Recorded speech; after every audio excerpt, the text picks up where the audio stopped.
to be a very difficult hire to make, one that I had to put in a lot more than average amount of work to find that right person.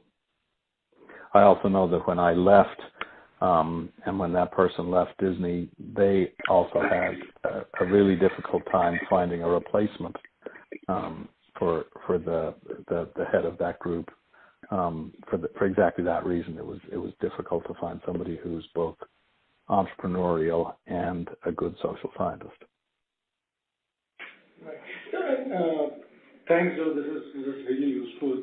Just one more question from my side, and then my colleague had a few questions. I just wanted to understand that when we talk about technology can definitely play a role in terms of when we're trying to drive or when trying to do something. For example, in healthcare, trying to change the behavior once that experimentation is complete, or once we've decided we want to go down this path in terms of trying to drive that intervention. But what is the role that technology can play, in doing this experimentation in itself? Or is it going to be more of, experiments you conduct, you observe people's behavior, and then try to come up with it? Or is there a role that technology can play in that space as well? So other than using kind of standard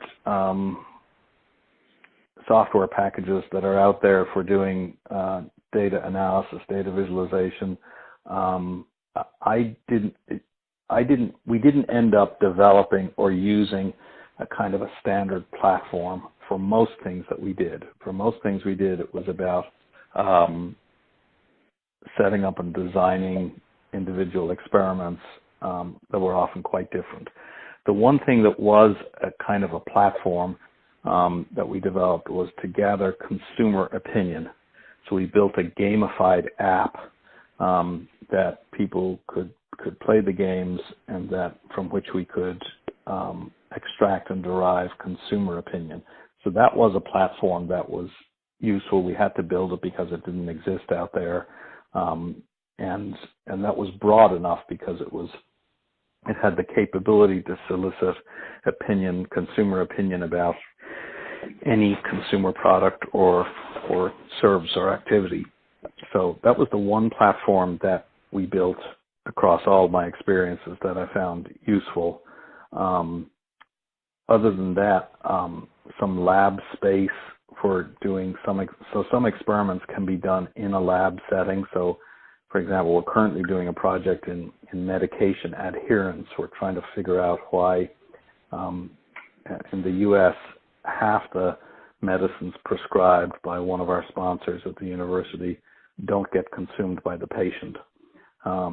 And particularly, these are medicines around chronic disease, and we're trying to understand, can we change the interaction with the doctor to improve that medication adherence? So we've designed some ideas and some experiments that can be conducted in a doctor's office or an office. So having an office where we can observe, there's a classic kind of setup for this with a two-way mirror, so that you can actually see what's going on in the room, and that you've got microphones embedded in the room and video cameras, so you can record things and actually study. That's a fairly standard kind of setup for social science. But then a lot of experiments need to be done in the field, and then it's everything's different.